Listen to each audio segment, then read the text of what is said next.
At the awards banquet, she got wasted and started dancing on tables while I tried to stop her. She screamed, "Don't touch me. I don't even know you. Security, get this creep out of here," in front of my mentor and colleagues. I left her there. The next day, she was blowing up my phone begging for forgiveness. "My name is Marcus. I'm 32 years old, and I live in Chicago. I'd just been promoted to head chef at Le Noir, one of the most prestigious restaurants in the city. That night was the annual Culinary Awards banquet, and it was the biggest event of my career so far. I was determined to make it count, and I was determined to introduce everyone to Clara, my girlfriend of 3 years. She was a fashion designer with a fiery personality, famous for it, really. She'd had a rough day at her studio, hitting a creative block that left her frustrated and short-tempered. But I thought tonight's event would be just the distraction she needed. We arrived at the ballroom in a swirl of crystal chandeliers and low murmurs. Clara turned heads immediately in her red silk gown, cut just right to hint at the curves underneath. Even though she'd been in a bad mood earlier, she smiled that magnetic smile of hers and leaned into me. "You sure about this?" she murmured as she adjusted her dress. I reached for her hand. "It's important. Chef Lionel will be there. So will the investor I told you about, the one who's been sniffing around for new restaurant partners." She nodded, taking a deep breath. "I'll be on my best behavior." When we walked into the ballroom, it felt like a dream. The air was rich with the scent of truffle canapes and expensive cologne. White-jacketed servers weaved around us, carrying silver trays stacked with champagne flutes. I took one for Clara and one for myself.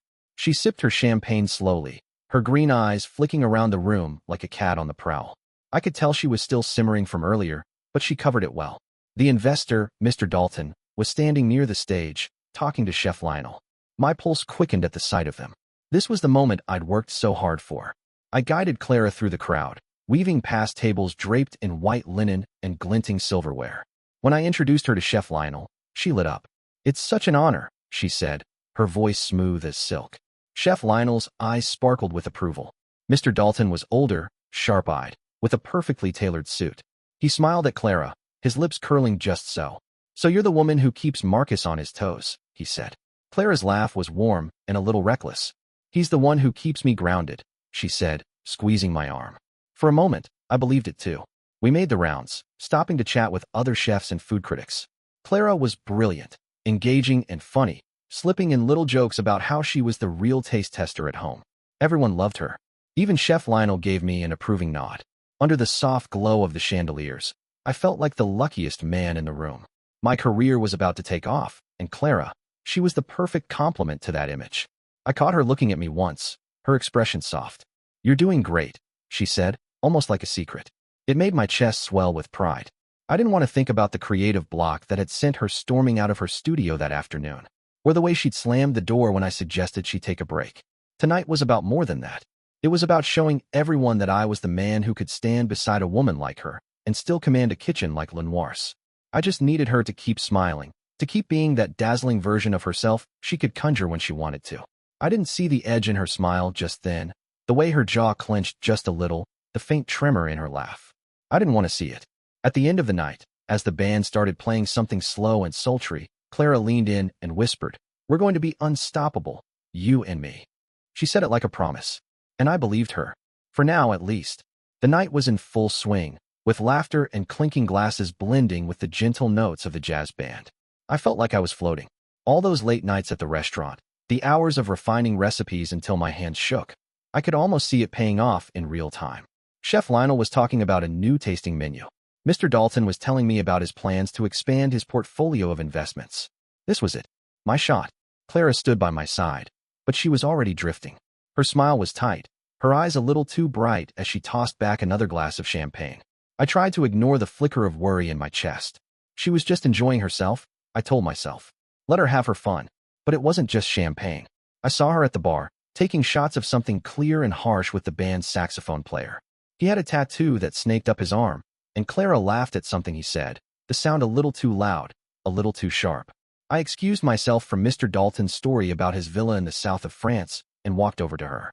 "Clara," I said, placing a gentle hand on her elbow, "maybe slow down a bit." She turned to me, her eyes glossy. "Oh, don't start, Marcus," she snapped, her voice low but cutting. "I'm not a child. I can handle myself." I felt the eyes of a couple nearby, curious and polite in that way people are when they're pretending not to eavesdrop. My face burned. "I'm not trying to," I began, but she was already pulling away, grabbing another drink from a passing server. I watched her sway slightly as she laughed at something the saxophone player said. My stomach twisted into a tight knot. This was supposed to be my night. Our night. But the edges of that perfect picture I'd painted in my mind were starting to fray. Chef Lionel appeared beside me, his brow furrowed. "Is everything all right?" he asked. I swallowed hard. "Yeah, I lied.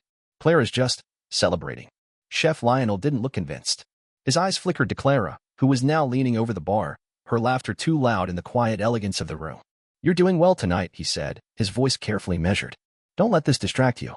I nodded, but my eyes kept darting back to Clara. She was my anchor, my secret weapon in this world I'd fought so hard to break into. But tonight, she was starting to feel like a weight I couldn't carry. The music shifted to something slower, and people drifted to the dance floor, but Clara stayed by the bar. Her posture was looser now, her grin wider, but there was something hollow behind it. I could see it in the way her shoulders slumped when no one was looking. I tried to tell myself it didn't matter, that she would pull it together. But when she finally turned back to me, there was a flush in her cheeks and a spark in her eyes that I recognized too well. "Stop treating me like a child, Marcus," she hissed, her voice slicing through the gentle hum of the party. "Just let me have fun for once." I opened my mouth to answer, but she was already turning away, her drink in hand, her laughter carrying over the jazz band's slow melody. I stood there for a moment, feeling the weight of every pair of eyes that had turned our way, feeling the dread that was starting to seep into my bones. This was supposed to be my moment, my victory lap. But all I could think about was Clara's glassy stare and the bitter taste in my mouth every time she laughed a little too loud. I took a deep breath, straightened my shoulders, and forced a smile back onto my face. Chef Lionel gave me a sympathetic nod before moving on to talk with another chef. Mr. Dalton was still deep in conversation across the room, his wife's polite smile fixed in place. I told myself to let it go, to keep my eyes on the prize. But as I watched Clara tilt her head back and swallow another shot, I knew I wasn't just seeing a woman who was having too much fun. I was watching everything I'd worked for start to slip through my fingers. And for the first time that night, I wondered if it was already too late to pull it back. The night was turning, the polite buzz of conversation shifting into something sharper, something that felt like the edge of a blade. The jazz band had picked up their tempo, the notes skipping and leaping through the air like sparks. I tried to lose myself in it, to focus on the music and not on the growing ache in my chest every time I glanced at Clara. She was dancing now, but not on the dance floor. She'd kicked off her heels and climbed onto one of the tables near the band. Her red gown shimmered in the soft light, the hem gathered in her hands as she twirled. People were staring, some amused, some with wide, uncertain eyes. "Clara," I said as I wove through the crowd, my voice low and urgent. "Come down, please." She didn't even look at me at first, just raised her glass high above her head. The red wine sloshed dangerously close to the rim. "I'm just having fun," she said, her voice ringing out over the music. A few people laughed nervously, but most were silent, eyes locked on the spectacle. I reached out, my hand wrapping around her wrist. "Clara, this isn't the place," I said, trying to keep my voice calm. "Please, get down." That's when she turned to me, her eyes bright and hard. "Who the hell are you to tell me what to do?" she shouted, her voice cutting through the music and the low murmur of the room. The music stumbled to a halt as the saxophonist lowered his instrument, the notes hanging in the air like an echo. The silence that followed was suffocating. I felt every eye in that room on me, on us. My face burned as I tried again. "Clara," I said, my voice barely more than a whisper, "this isn't you. Let's just go outside for a minute." She shoved me back, hard enough that I stumbled, my hand slipping away from her wrist. "Get away from me," she screamed. Her glass flew from her hand, crashing to the floor and sending red wine splattering across the white linen of the nearest table and onto the cream-colored jacket of the famous food critic who had just arrived. Gasps rippled through the room as the critic looked down at the deep red stain, his mouth opening in a silent question. Clara just laughed, a harsh, ugly sound that echoed in the stillness. "Oh, did I ruin your fancy little party?" she said, her voice dripping with mock sweetness. She turned her glare back to me.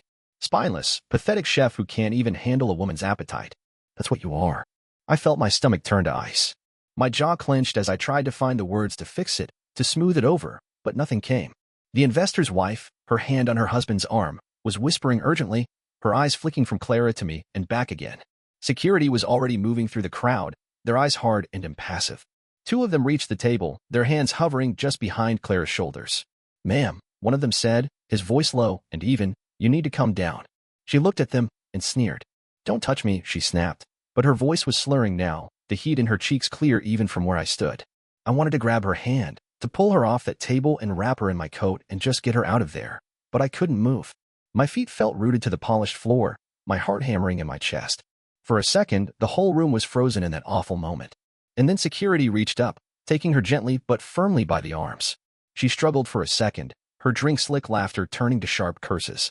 I watched as they lifted her off the table, her bare feet dangling for a moment before she was set down. She looked at me then, her face flushed, her hair tangled around her shoulders. For a split second, I saw something soft in her eyes, regret, maybe, or fear. But it was gone just as quickly, replaced by that hard, defiant stare. Security started to guide her toward the exit, but she twisted in their grip and spat out one last line. "You're nothing without me, Marcus," she said, her voice bitter and low. Nothing. And then she was gone, swallowed by the murmuring crowd and the hush of a room that was no longer mine. I stood there, my hands trembling, the taste of humiliation sharp on my tongue. I could feel the night, my night, crumbling around me, and there was nothing I could do to stop it. I didn't say another word as I watched security walk Clara out of the ballroom. My face felt like it was on fire, and yet my hands were cold, icy cold, even as they clenched and unclenched at my sides. The chatter started almost immediately, low murmurs, a few gasps, and the unmistakable hush of people pretending to mind their own business while their eyes flicked to me. I could see Chef Lionel across the room, his jaw set and his eyes heavy with something like pity. Mr. Dalton was standing with his wife, their heads close together in an urgent whisper. I didn't need to hear the words to know what they were saying. I forced myself to take a slow, steady breath. My mind was racing, trying to figure out how to salvage the night, how to patch up the ragged edges of my carefully curated image. But it was no use. Clara had torn it all down in seconds. I turned away from the table and walked across the room, my footsteps loud on the polished floor. I didn't bother saying goodbye, didn't offer an apology or an excuse. There was nothing left to say. I grabbed my coat from the back of a chair near the entrance, slipping it on as I pushed through the doors and out into the cold night. The air hit me like a slap, sharp and bracing. It felt good. Real. I walked to my car, my breath fogging in the darkness, my mind a blur of images. Clara's face twisted in anger, the splash of red wine on the critic's jacket, the look in Chef Lionel's eyes as he watched me walk away. I didn't want to think about it, but the thoughts kept coming anyway, a relentless tide. As I drove through the icy streets, the city lights glittered like broken glass. In my rearview mirror, I caught a glimpse of Clara being half carried by security, her red dress a flash of color in the shadows. My stomach twisted, but I kept driving. When I got home, the apartment was silent and still. I flicked on the lights and stood there for a moment, letting the quiet wash over me. It felt like standing at the edge of a cliff, terrifying and oddly freeing. I shrugged out of my coat and dropped it over the back of the couch. My hands were still trembling, but I didn't bother trying to steady them. Instead, I went to the small table by the door and picked up the key box, flipping it open. I changed the passcode to the apartment. For new numbers, punched in with cold finality. My mind felt clear for the first time that night, sharp and unyielding. Then I walked through the apartment, pulling open drawers and closets, gathering up every trace of Clara. Her makeup bag in the bathroom. The dress she'd left hanging over the bedroom chair. The half-finished sketches she'd scrawled on the back of napkins. I packed it all into a box, sealing it up tight. I sat down at the kitchen table with a cup of cold coffee, staring at the box. My hands were steady now, my breathing slow and even. I thought about everything I'd given to her, the late nights listening to her rant about deadlines, the gentle reassurances when she doubted herself, the way I'd believed that we were building something real together. And in the end, it had all come down to this, a box of her things, and a quiet apartment that suddenly felt like mine again. I thought about the restaurant, the future I'd fought so hard for. About the way everyone at the banquet had looked at me after Clara's outburst, some with sympathy, others with thinly veiled judgment. My respect, my standing in that world, felt as fragile as a sugar sculpture, ready to collapse under the slightest touch. But as I sat there in the icy stillness, I realized something else too. I wasn't going to let this be the end of me. Not tonight. Not ever.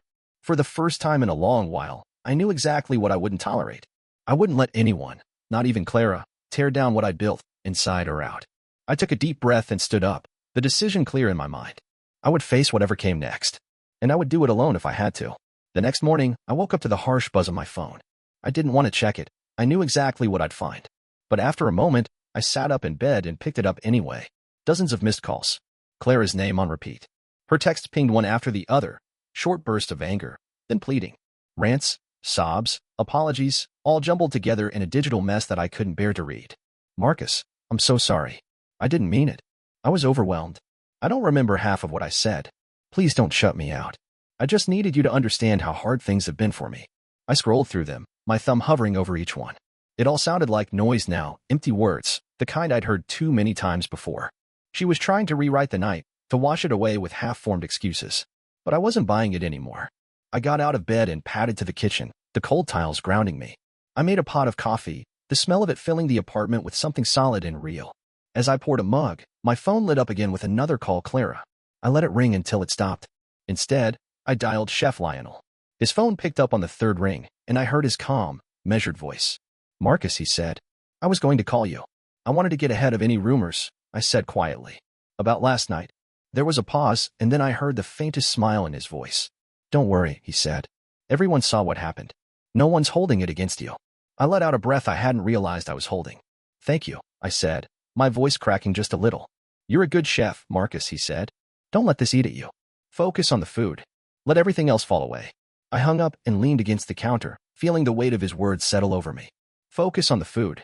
That was all I'd ever wanted, to let my work speak for itself, to build something that was mine alone. Clara's name lit up my phone again. I ignored it.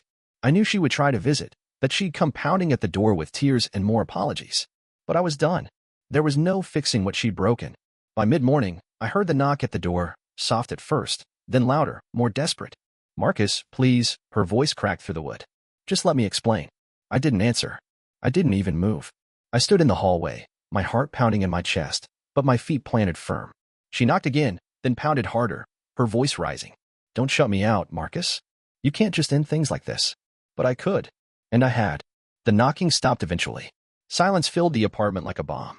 I turned away and went back to the kitchen, my mind already turning to tonight's dinner service. There were new dishes I wanted to try, ideas that had been simmering in the back of my mind for weeks. Clara's chaos had always pulled me away from those things, distracted me from what mattered most. Now, I felt a cautious relief, a quiet sense that maybe, finally, I could put myself first.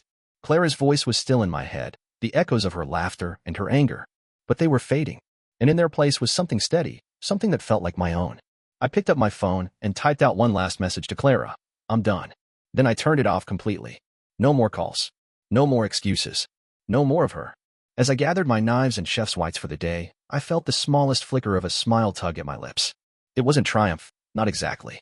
It was something simpler, something quieter. I was done with the drama, done with the noise. And for the first time in a long time, I felt ready to move forward on my own terms.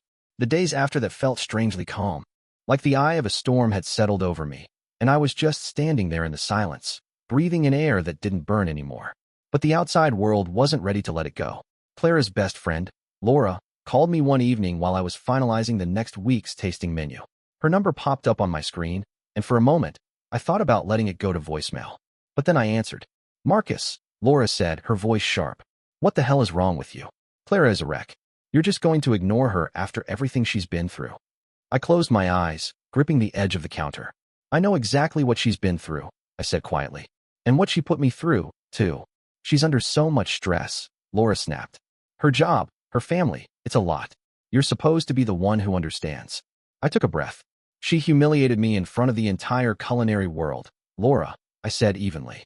She made a scene that people will be talking about for months. And she didn't care. Laura was quiet for a moment. You're being cold, she said finally. She needs you. I swallowed down the words that wanted to come out. The long list of everything I'd put up with, everything I'd ignored to keep the peace. I'm done, I said. Tell her that. I hung up before she could say anything else.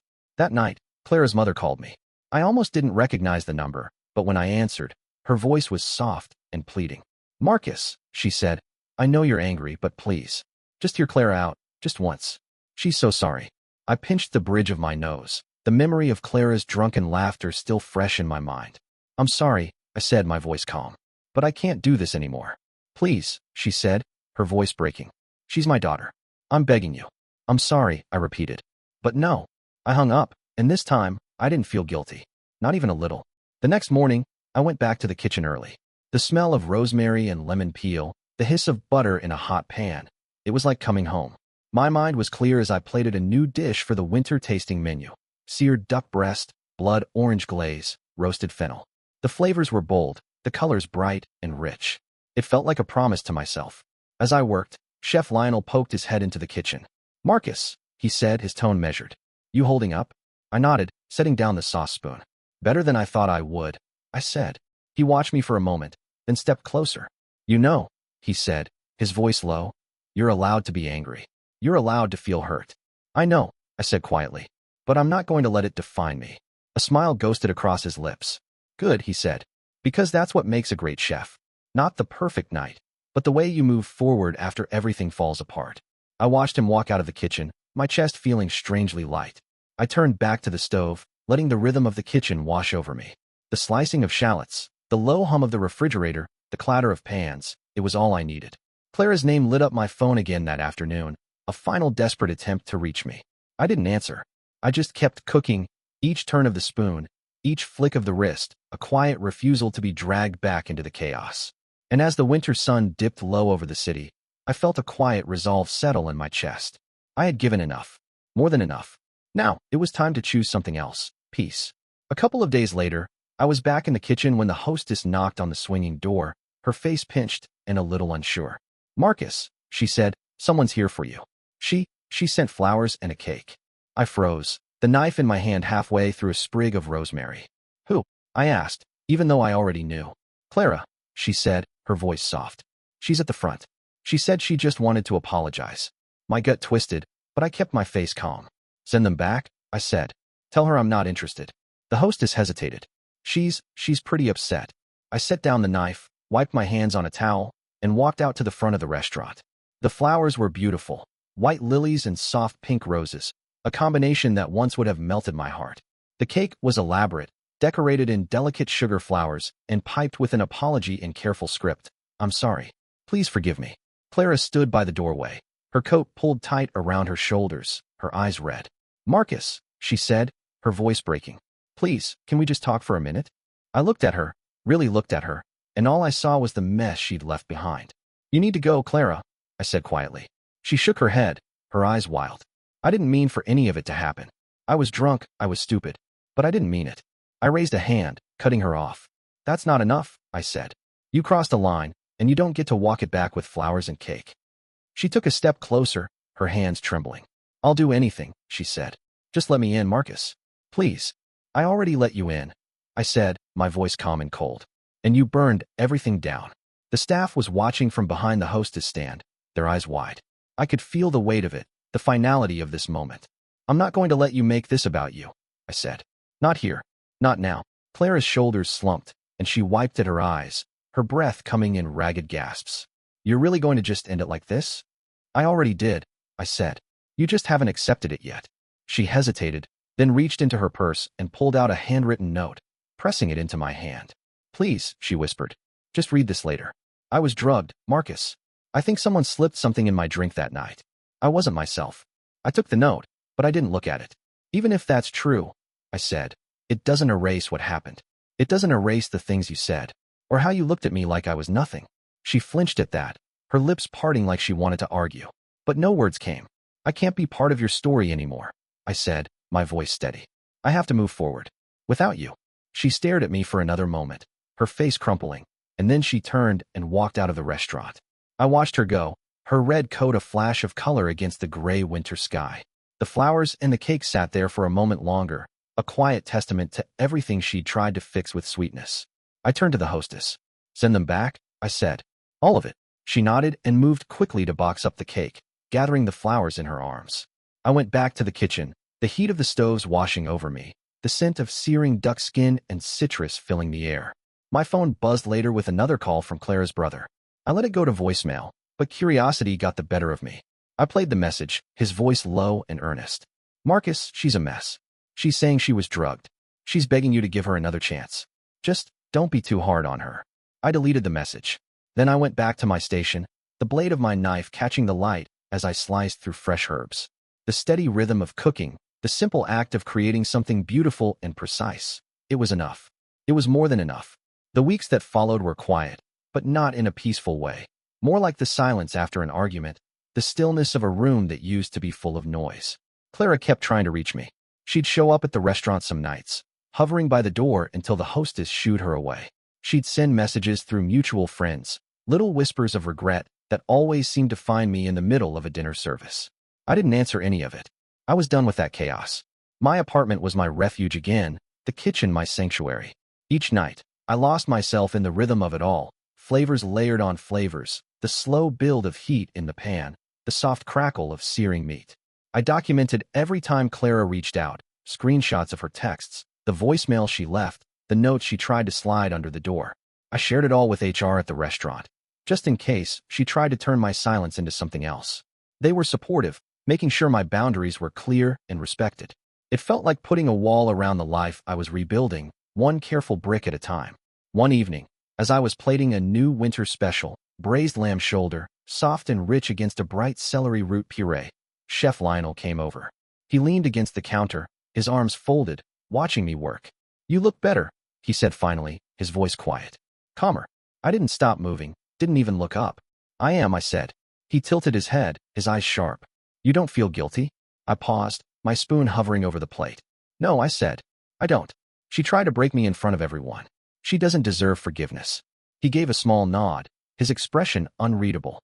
"Good," he said. "You're doing the right thing." I finished plating the dish and stepped back to admire it. The lamb glistened in the soft kitchen light, the sauce pooling around it like a quiet promise. I could feel the warmth of the stove against my skin, the weight of the knife still in my hand. It grounded me. At the end of the night, I walked through the restaurant, checking in with the servers, tweaking little details. The flowers on the tables, the arrangement of the silverware. It felt good to take care of these small things, to focus on something I could control. Later, alone in my apartment, I thought about Clara's final attempts to reach me. Her desperate messages, the endless apologies. I thought about how she had tried to turn her betrayal into a misunderstanding, a moment of weakness to be forgiven. But I wasn't angry anymore. I wasn't even sad. I felt nothing for her. And in that nothingness, I found something like peace. I sat at my small kitchen table, a glass of red wine in my hand, and let the silence settle around me. It didn't feel lonely. It felt clean, like a fresh canvas. Tomorrow, I would start finalizing the winter tasting menu. I already had ideas swirling in my head. Bright citrus notes to cut through the heavy braises, sharp pickles and deep broths that spoke of the cold outside and the warmth within. The restaurant would move forward, and so would I. I didn't need Clara's apologies. I didn't need her chaos. All I needed was the steady beat of my own heart and the quiet conviction that I could stand on my own. I took another sip of wine and smiled to myself. For the first time in a long time, I felt like I was exactly where I was supposed to be.